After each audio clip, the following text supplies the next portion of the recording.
Hi everyone, welcome back to my YouTube channel. Hope మీరందరూ చాలా బాగున్నారు అనుకుంటున్నా. టుడేస్ రెసిపీ ఏంటి అంటే వెజిటేబుల్ రైస్. ఈ వెజిటేబుల్ రైస్ అంటే నాకు చాలా ఇష్టం. దీనికి కావాల్సిన ఇంగ్రీడియంట్స్ ఆనియన్స్, పచ్చిమిర్చి, టమాటో అండ్ పుదీనా, కరివేపాకు అండ్ కావాల్సిన biryani ingredients and paneer, potato and దొండకాయ.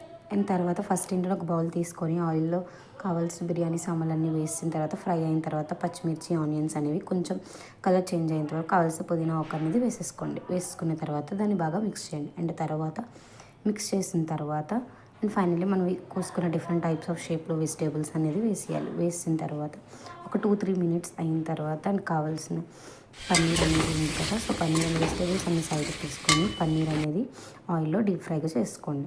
కావాల్సి మీరు సపరేట్ బౌల్లో ఫ్రై చేసుకుని కూడా వేసుకోవచ్చు. ఇలా చేసుకోవడం వల్ల టైం వేస్ట్ అని అవ్వదు. సో అన్నీ అయిపోయిన తర్వాత గ్లాస్లో ఫైనల్లీ అల్లం వెల్లి పేస్ట్ అనేది వేసేయాలి. నేను కూడా చెప్పడం మర్చిపోయిన గీ అనేది చాలా ఇంపార్టెంట్.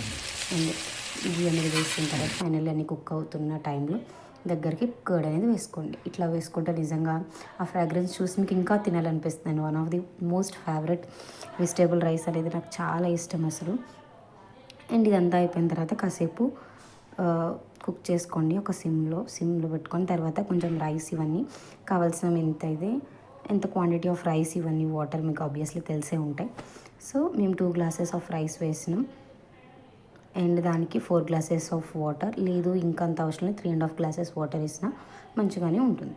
అండ్ అంతా అయిపోయిన తర్వాత అండ్ ఫైనల్లీ రెడీ అయితే అయిపోతుంది. లిటరల్లీ దీని టేస్ట్ అయితే ఎంత బాగుందో తెలుసా, నాకు నిజంగా మస్తుండే. అండ్ వెజిటేబుల్ రైస్ కాంబినేషన్స్తో నేను చికెన్ కర్రీ అయిపోయిన తర్వాత లాస్ట్ ఫైనల్లీ చికెన్ కర్రీతో